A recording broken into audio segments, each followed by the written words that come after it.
बच्चों नमस्कार।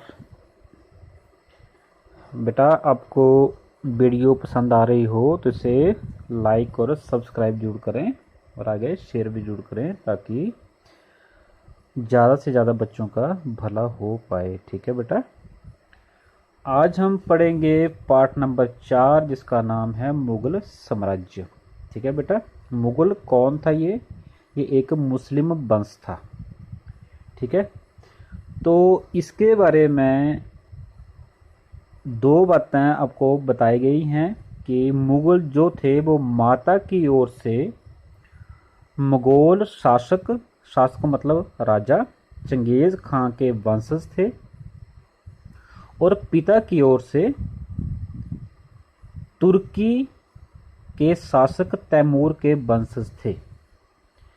मतलब उनकी जो माता जो थी वो मंगोली थी, मंगोली वंश हो गया, मंगोल वंश हो गया। ठीक है, और पिता जो था वो तैमूर के वंश से तुर्की शासक था ये। ठीक है, मतलब इनके दोनों अलग अलग वंश थे, माता के और पिता के। ठीक है बच्चे, लेकिन इसमें ये कहा गया है कि मुगल स्वयं को मुगल या मंगोल कहलवाना पसंद नहीं करते थे क्योंकि माता की ओर कौन था? चंगेज़ खान। तो क्योंकि चंगेज़ खान ने सैकड़ों लोगों का संहार किया था, नरसंहार किया था, उसने लोगों की हत्या की थी। ठीक है, और तैमूर के वंशज कहलवाना में अच्छा लगता था मुगलों को, क्योंकि तैमूर ने 1398 में दिल्ली पर कब्जा कर लिया था। ठीक है बच्चे, तो ये था आपका मुगलों के बारे में। मुगल कौन थे? तो माता की ओर से कौन से वंशज हुए? ये मंगोल शासक चंगेज़ खां के वंशज हुए और पिता की ओर से तुर्की के शासक तैमूर के वंशज थे। वैसे अगर हम मुगल साम्राज्य के कुल शासकों की बात करें तो ये लगभग 20 मुगल जो वो सम्राट हुए हैं, पर इस चैप्टर में हम कुल 6 के बारे में पढ़ेंगे जिनका नाम है बाबर, हुमायूं, अकबर, जहांगीर, शाहजहां और औरंगजेब। ठीक है, तो यहाँ पर जो आपके चैप्टर में तैमूर दिया हुआ है, जो शुरुआत जो थे वो पिता की ओर से जो था वो तुर्की शासक जो तैमूर के वंशज जो थे, जहाँ से जो मुगल साम्राज्य का ये मुगल के जो आगे वंशज जो वो उत्तराधिकारी जो थे पैदा हुए थे। तो तैमूर के बेटे का नाम था मीरन शाह, मीरन शाह के आगे बेटे का नाम था मोहम्मद मिर्ज़ा, मोहम्मद मिर्ज़ा के बाद अबू सैद हुए, अबू सैद के बाद हुए उमर शेख, उमर शेख के बाद हुए बाबर, फिर हुमायूं, फिर अकबर, फिर जहांगीर, फिर शाहजहां, फिर औरंगजेब। उसके बाद भी शासक हुए लेकिन उनके बारे में हम डिस्कस नहीं करेंगे। यहाँ पर हम बात करेंगे बाबर से लेकर औरंगजेब के बीच की बात करेंगे। ठीक है बेटा, यहाँ तक समझ आ गया? बाबर ने कुल यहाँ पर जो उसका कार्यकाल रहा है वो रहा है आपका 526 से लेकर 1526 से लेकर 1530 तक, केवल 4 वर्ष रहा। और बाबर गद्दी पर कब बैठा? 1526 में बैठा। और कब हुआ? इसकी शुरुआत हुई थी भारत में पानीपत के पहले युद्ध से।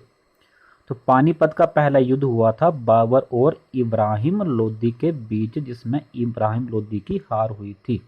ठीक है, 1527 में खानुवा के राणा सांगा और राजपूत राजाओं को हराया था बाबर ने 1527 में। और 1528 में चंदेरी के राजपूतों को हराया था।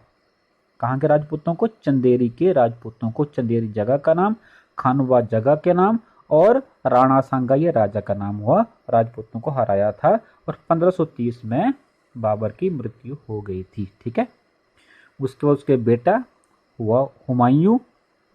ठीक है, वो शासक बना। तो इनका जो हुमायूं का कार्य जो काल रहा वो 1530 से लेकर 1540 के बीच में। ठीक है, उसके बाद 15 साल तक ये भटकते रहे। फिर 1555 से 1556 तक कार्यकाल रहा था भारत में हुमायूं का। तो हुमायूं राजगद्दी पर कब बैठा? 1530 पर राजगद्दी पर बैठा। 1539 में चौसा में और 1540 में कनौज में शेर खान ने दो बार हुमायूं को हराया था और वो ईरान भागने के लिए मजबूर हो गया था। ठीक है, कब से लेकर? 1539 और 40 में। तो 1540 से हुमायूं भाग गया था। कहाँ भागा था? ईरान। फिर 15 वर्ष तक यहाँ वहाँ भटकता रहा। फिर 1555 में ईरान में हुमायूं ने सफाविद शाह की मदद से, क्या नाम है? सफाविद शाह की मदद से दिल्ली पर दोबारा कब्जा कर लिया और 1556 में हुमायूं की मृत्यु हो जाती है। ठीक है बेटा, तो 1556 में हुमायूं की मृत्यु हो गई। तो उसके बाद उसका बेटे ने आगे राजगद्दी संभाली और हुमायूं के बेटे का नाम क्या था? अकबर। अकबर का कार्यकाल थोड़ा लंबा रहा और अगर हम यहाँ पर बात करें तो यहाँ पर इनका जो कार्यकाल रहा वो लगभग हुमायूं का 11 वर्ष रहा। अब हम अकबर की बात करेंगे जिनका कार्यकाल सबसे अधिक रहा है भारत में, वो रहा है 49 ईयर्स और 9 मंथ्स। ठीक है, 49 वर्ष और 9 महीने भारत में जिनका सबसे लंबा कार्यकाल रहा, 1556 से लेकर 1605 तक। 1556 में जब अकबर राजगद्दी पर बैठा तब उसकी उम्र कितनी थी? 13 वर्ष की छोटी आयु में बैरम खां के संरक्षण में सम्राट बना था अकबर। नंबर 2, अब 1556 और 70 के बीच में वो खुद सम्राट बन गया था। उसने क्या किया? इस दौरान 1556 और 1570 के बीच सूरी अफगानों और निकटवर्ती राज्यों मालवा और गोंडवाना आदि के विद्रोहों को दबाने के लिए सैन्य अभियान चलाए। लग रहा पता? सैन्य अभियान होता है कि वहां पर अपनी सेनाएं भेजी और उनको उन क्षेत्रों को अपने कब्जे में कोशिश की। और 1568 में सिसोदिया की राजधानी चित्तौड़ और 1569 में रणथंभौर पर कब्जा किया था। ठीक है बेटा, यहां तक ये हो गया आपका 1556 और 1570 के बीच मुख्य घटनाओं के बारे में बताऊंगा इसके बारे में। नंबर 2, 1570 और 1585 के बीच की घटना में क्या हुआ?